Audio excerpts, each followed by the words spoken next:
Lightning like Steve McQueen. I'm in the fast lane when the light turns green. And I built tough, I ain't nothing but grit. Cause I made rugged blood, sweat, and spit. Yeah, like a horse I fly. Better push yourself in for a bumpy ride. I like to play hard, but I work harder. And I weather the storm cause I'm built stronger. What is up, ladies and gentlemen? We are back. We are live. It is the Freight Coach Morning Show, the top morning show in transportation, coming to you guys every single weekday, 8:30 a.m. Pacific, 10:30 Central, to break down some industry headlines and, most importantly, provide some actual insight into what you can do with all of this information. If this is your first time tuning in, welcome. This is the real side of freight. I also do a twice-a-week long-form podcast as well, all on the transportation industry, you guys. Rest assured, anybody who comes on this show or is in my podcast as well is a transportation professional, you guys. We're out here to provide actual insight that you can apply, utilize, and see a meaningful difference in your business and your life. I believe in putting information out there coming from people who have actually done the work that we are talking about. At the end of the day, you guys, I just want to help everyone out there do what I'm doing, man. And that's one of the many reasons why I proudly fly this American flag behind me, because A, we're the greatest nation on earth, but B, I'm living my American dream, and I want to help each and every one of you guys live your American dream as well. Today's show, we got a couple of articles. It's a solo show, so we're going to do a little bit of a lane breakdown analysis for you guys to use out there. And we're going to jump in. But before we do any of that, you guys, I got to give a shout out to my friends over at VHub. You guys, vhubapp.com. Whether you're a broker, carrier, or a shipper, we all need access to trailers at some point in time. And then especially for my small fleets and my owner ops out there, you guys should never have to shut your operation down because you have a trailer in the shop. And the best part about with what they have, you get paid to move these trailers for them, you guys. And that's on top of the revenue that you can get by loading these out. So they got a couple of them available here right now in Paragould, Arkansas, needing to go to Orting, Washington, and you get paid $15.50 to move that trailer. And that's on top of the revenue that you can get by loading that trailer out. They also have a couple of offers that you need to go onto VHub app and put your offer in there. They have a heated van in Macedonia, Ohio, going to Mississauga, Ontario. And then they also have McDonough, Georgia, going to Mississauga, Ontario as well. That's a reefer van down there. So go on there and put in your offer. And then finally, they have Milton, Ontario to Moncton, New Brunswick. It's a dry van, and you get paid 400 Canadian to move that. So hit them up, you guys, vhubapp.com. My friends Xavier Campos and Stacey Steen, they'll be in the audience. Just do me a favor. Let them know that the Freight Coach sent you. Dylan Turner, good fucking morning, Chris and gang. Sorry, I've been catching up post-live. Huge changes happening. I got out of corporate logistics and into a mom and pop. Nice, man. I love it. Whitney Young. I love it. Long time. Good fucking morning. Still been listening lately on Spotify. Will never miss an episode of the #1 Freight Show. Appreciate you, brother. Thank you. And I always appreciate seeing that American flag in those comments out there. Whitney's watching over on YouTube, you guys. Tracy O. St. Clair, good morning. Thanks for joining. Sunny Sharma, good fucking morning, orange shirt gang. Carla Isted, hello. Thank you for joining in, Carla. I hope you're doing well. Zach Williams, good morning, everyone. He says, Zach's with SPI Logistics, you guys. If you guys want to become an independent freight agent, take control of your financial future and join that team over there and join us, because that's what I'll say. It will join us. Hit him up, you guys. Hit up Zach. Hit me up. I'll put you in contact with anyone over there you guys want. All right. Andre Stewart is in the house. Good morning, Freight fam. He says, all right, you guys, we're at 209, episode 209 of the Freight Coach Morning Show. And for those of you who are new to following, or if you've been following me for a while, you know what this entails. This is the 209th reminder of there being a truck parking issue in this industry, as well as a facilities issue and, the lack of basic necessities out there for our drivers, like showers and, food, stuff like that we wouldn't go without in our real lives, but yet our drivers are expected to do that out on the road. So again, you guys, we're here to bring this stuff up every single day because I'm here to fundamentally change the industry. I'm not here to talk about problems and talk about hot button issues just to get a couple of clicks and downloads. I am going to be the one that changes this industry. All right. That's what's going to happen. And everybody who watches this show and tunes into the show will be a part of this change. We are going to make trucking great again. We are going to make it a very respectable role and profession all over again. Back to back when my old man started driving back in the 70s. The old asphalt cowboys are coming back, and we're going to make it happen. Also, as always, don't kill the messenger. And for my drivers out there, this is no shock to you that diesel is still a staggering $4.60 a gallon nationwide right now. It's up 82 cents year over year. And again, I get that information from the EIA, you guys, EIA.gov. And yeah, let's jump in. Rod Bowman, what's up, brother? Thanks for joining in. Eric Favela, good morning, Step Deck gang here. I love it. Eric's with Favela's Trucking. Yeah, man, I only mess with open deck at Freight Coach Logistics, man. That's all we do. Open deck, heavy haul. That's what we specialize in because that's where all my favorite drivers roll. Well, actually, all drivers are my favorite drivers. But at the end of the day, I have so much more. I don't know. I feel like a little kid when I'm out there, when my drivers send me pictures of like construction equipment on their RGNs, over dimensional. You got to like pull permits. You got the pilot cars and all that. I love those pictures. I love getting pictures from drivers out on the road because, again, coming from a trucking family, I love seeing trucks. Like I am a little kid. Anytime I'm driving out there and I hear a truck hit a Jake brake, man, it just gets me every time. I love it. Cameron Lisk, good morning, all. He says, all right, you guys, and as always, when it's a solo show, we're going to do a little bit of a rate analysis here. And obviously, you know, you're seeing a big difference in pricing here, especially over if you pull a 90-day cycle. So again, I just choose random city to random city. I'm doing a drive-in out of Nashville, Tennessee, going to Baltimore, Maryland. Nashville's a trip, man. I went there for the first time in November. If you've never been to Nashville, you got to go to Nashville. It is redneck paradise out there. And this country boy that is me talking up here had an absolute blast. Anyways, back to it. Nashville, Tennessee to Baltimore, Maryland drive-in. If you're looking at this here on how are you pricing this? Because again, right now, if you're not in on an RFP, you're going to be starting off on a spot market opportunity. You're going to be starting off in a position to where you're not going to have a lot of consistent freight, but how do you keep a consistent rate? And with me personally, it's about reading that freight lane. So on this one, we're going to pull this all the way back to the 90-day rate cycle. And there's a pretty big drop on this one. It was at 285 a mile 90 days ago. It jumped up to 291 a mile 60 days ago. And then it was all the way up to 297 a mile 30 days ago. And then if you look at the rate disparaging now, it is 40 cents. It's down to 258 a mile right now. And this is over the last 3 days. And it's dropped 15 cents in the last week as a whole. So I think what you're starting to see with a lot of this is a lot of contracted rates are being published. You are seeing this because a lot of this data out there, rates have started to be compressed. But again, so for me personally, whatever you're pricing on this lane, if you can get this locked in, especially if you're a driver, get it locked in at a higher rate and keep that running out there as much as you possibly can. But again, as a carrier or a broker, if you're out there pricing this for the long term, that's probably going to continue to fall here.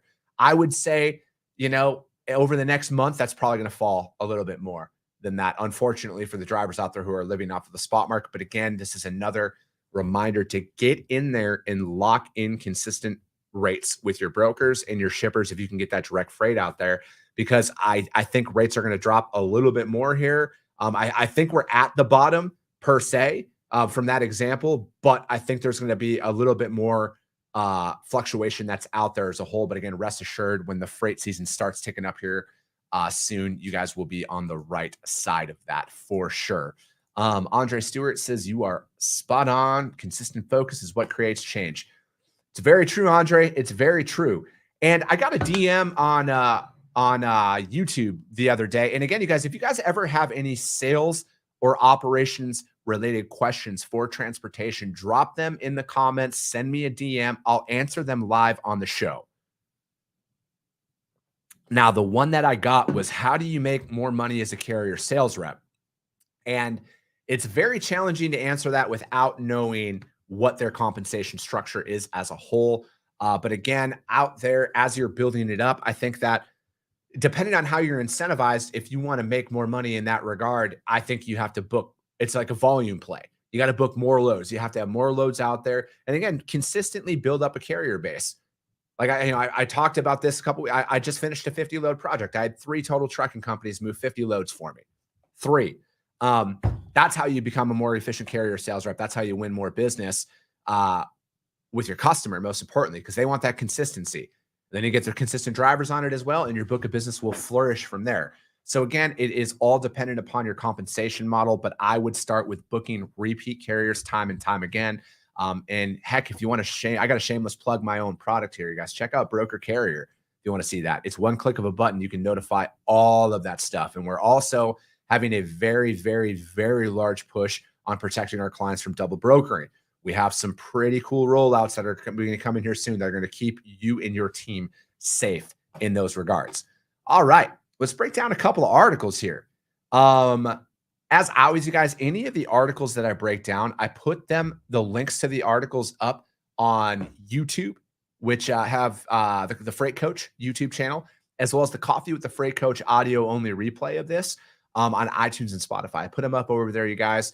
So again, click on them, do your own research on them. And if you guys do go over those platforms, subscribe and share the show. Rank the show as well, because that's how we continue to grow, you guys. That's how we are the #1 podcast in transportation. And that's how we're going to continue to grow and reach more people, is because if you guys see value in what you hear, your network's going to see value in what you hear as well. All right, first article from Business Insider. American truckers' wages have dropped by more than $50,000 since 1980, creating one of the industry's biggest problems. Back in 1980, American truckers earned about $110,000 per year on average. Today, that number is half that. According to the latest data from the Bureau of Labor Statistics, heavy and tractor-trailer truck drivers earned on average of $50,000 in 2021. The wage decrease is dizzying considering how essential the trucking industry is to the U.S. economy, and it is contributing to making trucking a hard, dangerous job with a high turnover rate. More than 70% of U.S. freight by weight was moved by truck in 2021, according to data from the American Trucking Association. Everything in the room, as we all know, comes on a truck, says a Cornell University professor. While it is not unusual for essential workers to earn a relatively low wages, few jobs have seen their standard pay halved like trucking did. The change is tied to the Motor Carrier Act of 1980, which deregulated the trucking industry. The act allowed trucking companies to set their own rates and removed heavy regulation that was thought to be economically inefficient and disadvantageous for the customer. The goal was to save consumers $8 billion a year, the equivalent to $28 billion in 2022 dollars.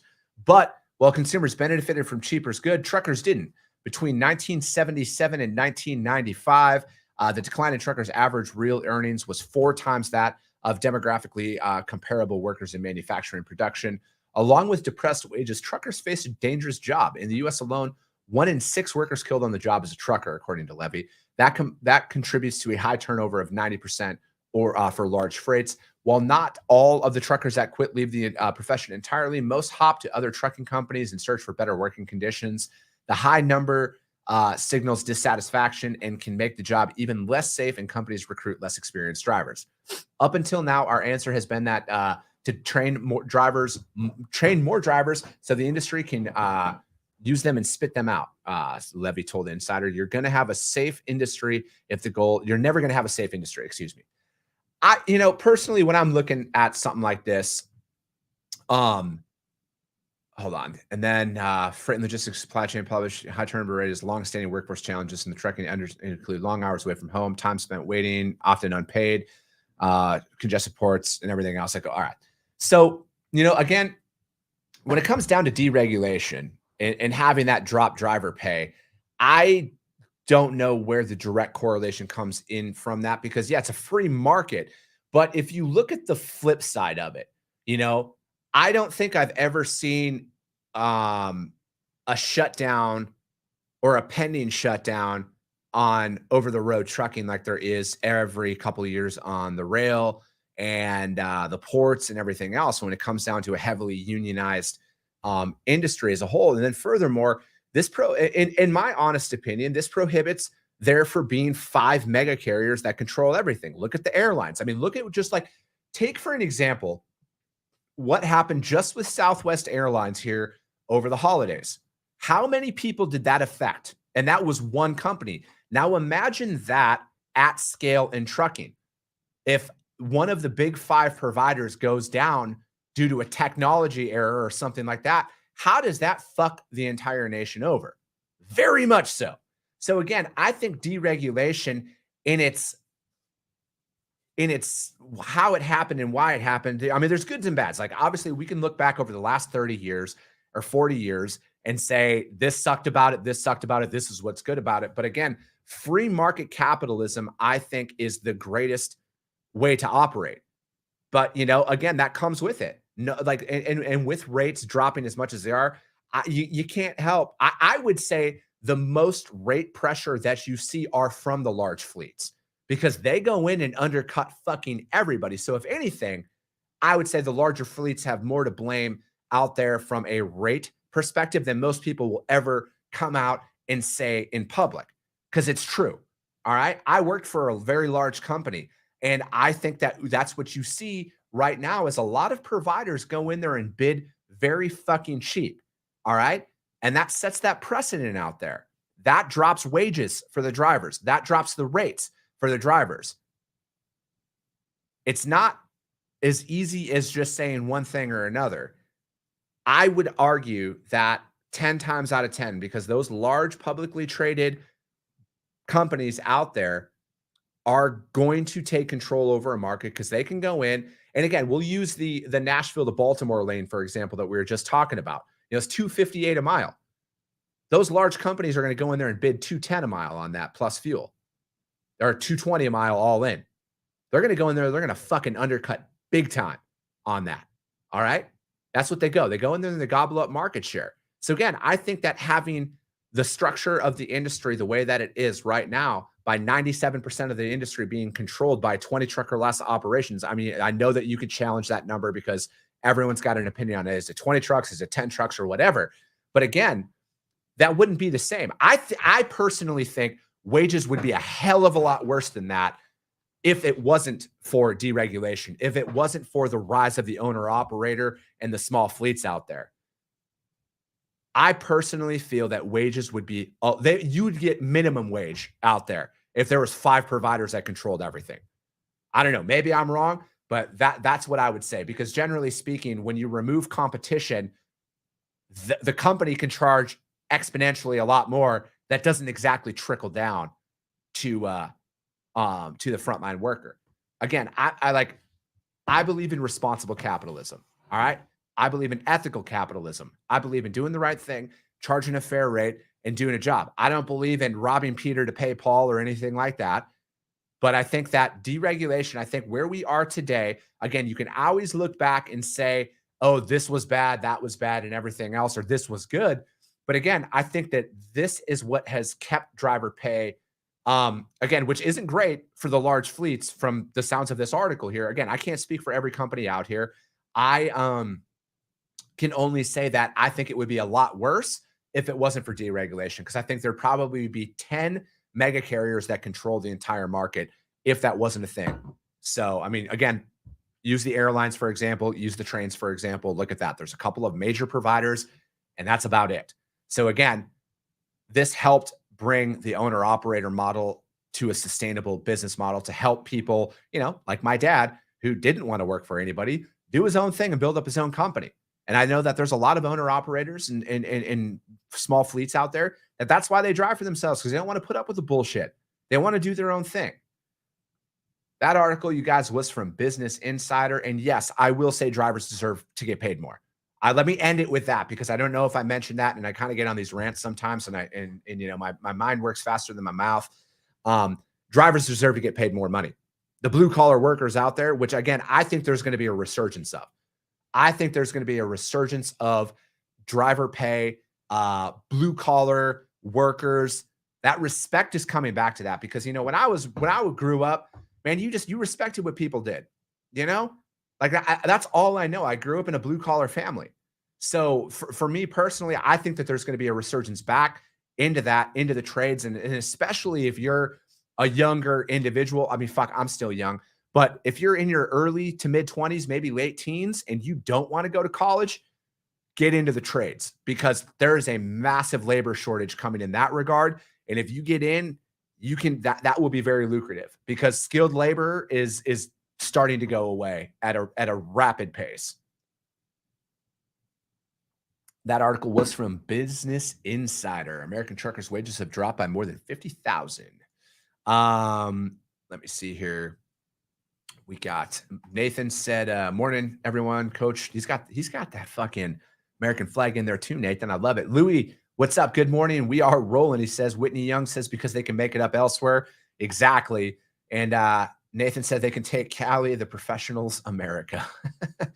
Jim Wall says, competition always drives the price up. Competition is a great thing, but it's on the carrier to separate themselves from the competition by serving their customers better than most. And we have to pay our drivers better than the top companies in our area to be able to keep good driver retention. Yeah, Jim, I think that that's the thing. And also, what I've noticed out there as well, like separating yourself. Yes, it's a challenge to get in the door. And as we all know, when you're trying to find customers, it's a challenge. It takes a lot of work. Again, this is why I don't like these last couple of years, because you could pretty much get set up with a lot of people just due to the uncertainty of the market. But right now, with what you're seeing out there, it takes a lot of effort to get in the door with the customer. And then if you actually do everything you say you do in the sales process, you will retain your customers for the long term. If you are transparent, if you are open, if you are honest, if you are meeting and exceeding their expectations, you will have more freight than you could ever imagine. And it doesn't take that much, because there are a lot of people out there who do not give a shit. All right. They're going to put forth minimal effort and expect millionaire results. And that's just not going to happen out there. So again, you can separate yourself a lot more efficiently than you think. It just takes a little bit more time. All right. Let's go into the next article. Is from FreightWaves. Driver tax credits, truck parking capacity, part of new bipartisan bill. Truck drivers would be eligible for up to $10,000 in tax credits, along with training incentives about aimed at retaining and recruiting drivers. The safer highways and increased performance for interstate trucking, or SHIP IT Act, introduced Tuesday by Representatives Dusty Johnson from South Dakota and Jim Costa from California, also incorporates truck parking funding and hours of service exemption for livestock haulers, long-sought measures by drivers and carriers. The lawmakers called the bill a sweeping overhaul of interstate trucking and supply chain. Last year, we addressed ocean shipping reform, and it's clear that updates are needed for other parts of the supply chain. And SHIP IT Act will bridge gaps, keeps costs down for consumers, and make it easier for shippers to move product across the United States.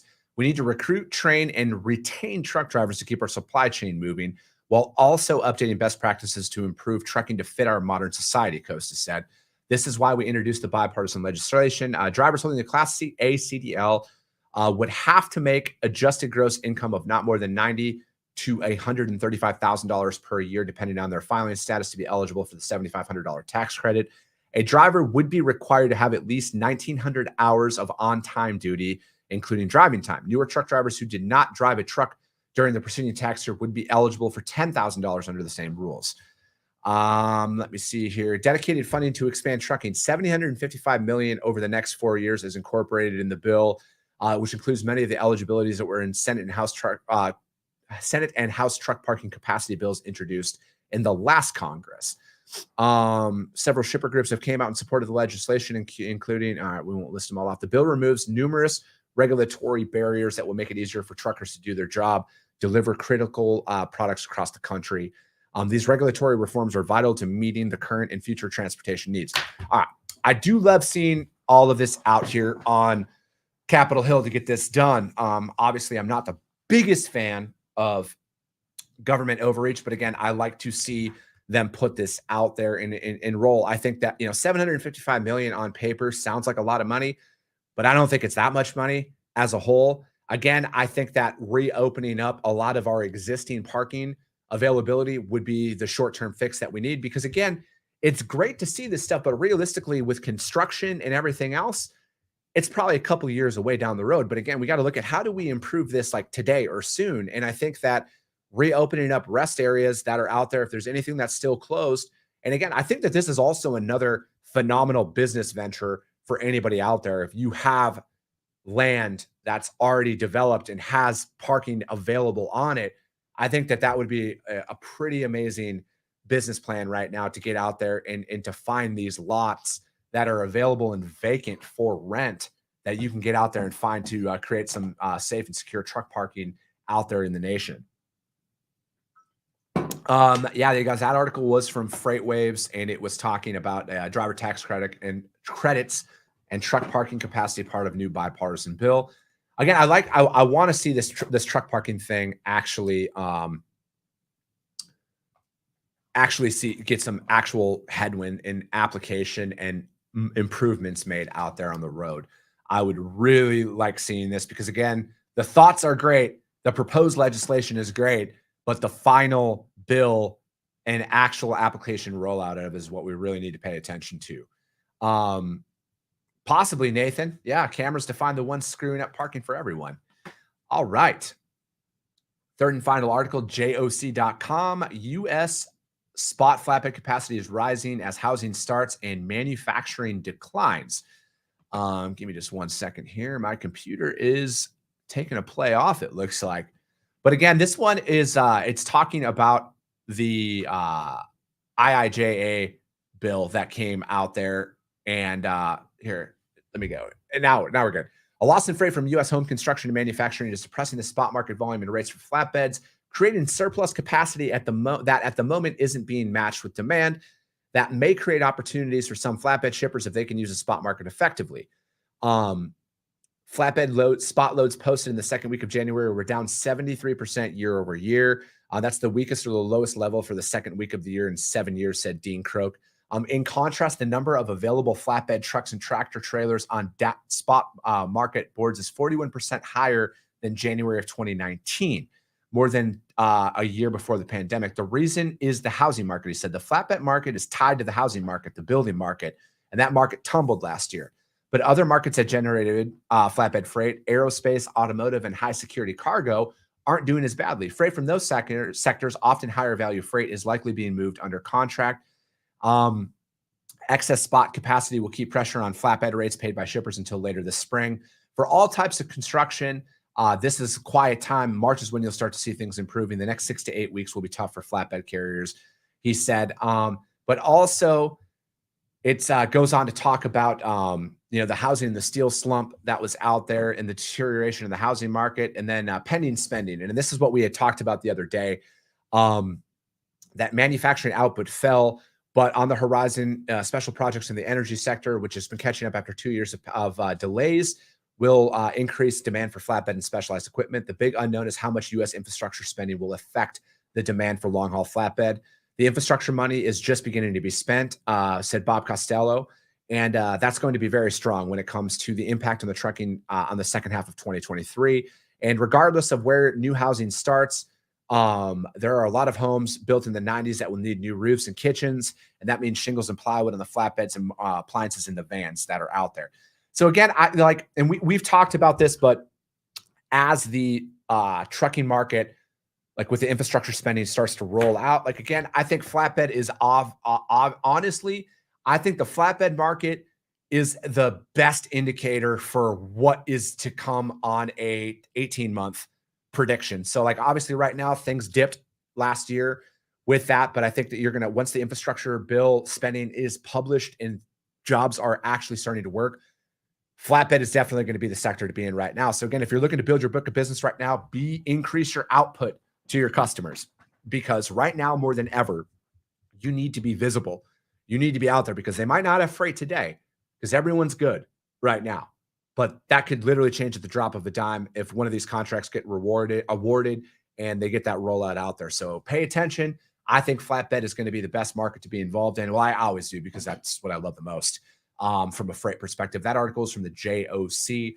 U.S. spot flatbed capacity rising as housing starts, manufacturing declines. Chris Carmichael, good morning. Thanks for joining in. But that's it for today, you guys, the Freight Coach Morning Show. As always, if you guys saw value in what we talked about here, you guys, share the show. That's all I can ask you guys. Share the show. Because if you guys see value in this, your networks will see value in this as well. We'll be back tomorrow, 8:30 a.m. Pacific, 10:30 Central, to break down 3 more articles and to end the week on a high note. As always, if you guys have any sales and operations questions, drop them in the comments here or over on YouTube, or send me a DM and I will answer them live on the show. I appreciate you guys. I love you guys, and we'll be talking to you soon.